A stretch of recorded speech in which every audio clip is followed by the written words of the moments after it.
The ICC is a court that aims to end impunity by punishing individuals for crimes against humanity, for war crimes, and for genocide and the crime of aggression. The trial chamber also in one appeals chamber, I had the chance to deal with crimes against humanity.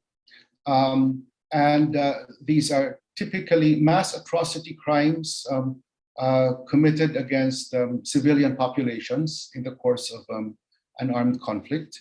And in these cases dealt with, among others, the recruitment of child soldiers. The boys abducted typically on their way to school and used as soldiers for fighting. And the girls, eventually subjected to what is called forced marriage. These are very sad stories.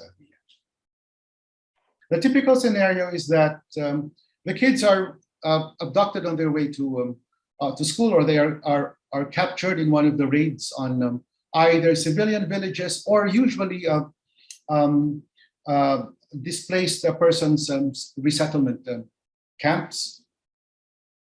And if the girls have not reached puberty, they are made to basically do errands. They cook. They tend to the animals.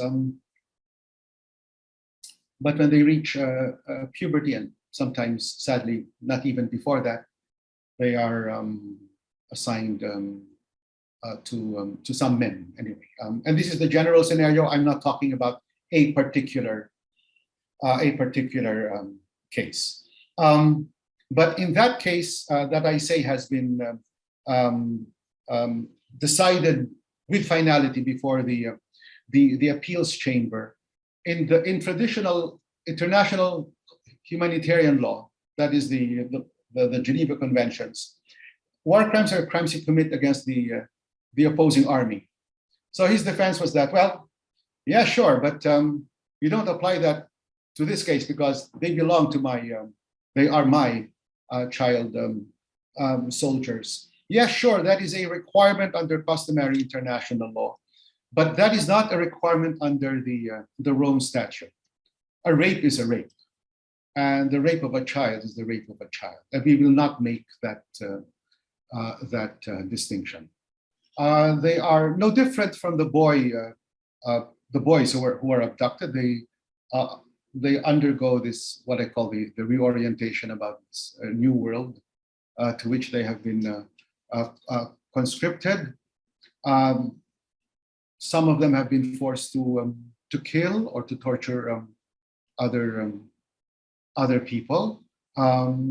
They are assigned to the households of of some of the commanders, and of course there is the element of fear and of punishment, of girls who are caned 100 times, even more, for refusing, and to be forced to submit. And so for sure, the element of fear and punishment is there. And of course, by the time they go back to their villages, they are mothers already. They have children, and the children in turn are shunned and ostracized in school for being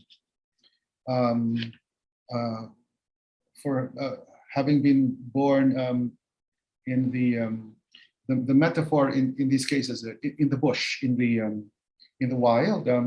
They found very little support from their families, or for that matter, are unable to locate their kin, their surviving kin. So the children have traumas that they have to deal with, and of course, reintegrating back into what we consider normal life requires them to find a way to support themselves, to earn a living, and because they have been deprived of their education, the means for them to do that is very limited. So their futures have been ruined by their abduction. Many of them actually testified in the case in which I sat, and the court offers a lot of support, psychological support, to victims who are testifying, because basically we are asking them to relive a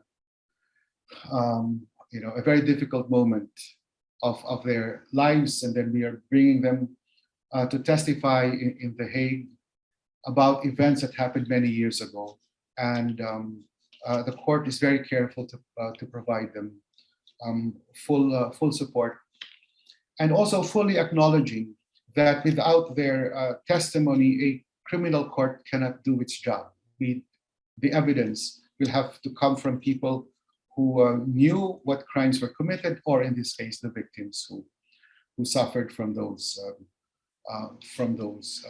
crimes. And also the court offers, we call it a trust fund for victims that gives them assistance, and I have read that the trust fund for victims does offer them a whole range of remedies for their rehabilitation.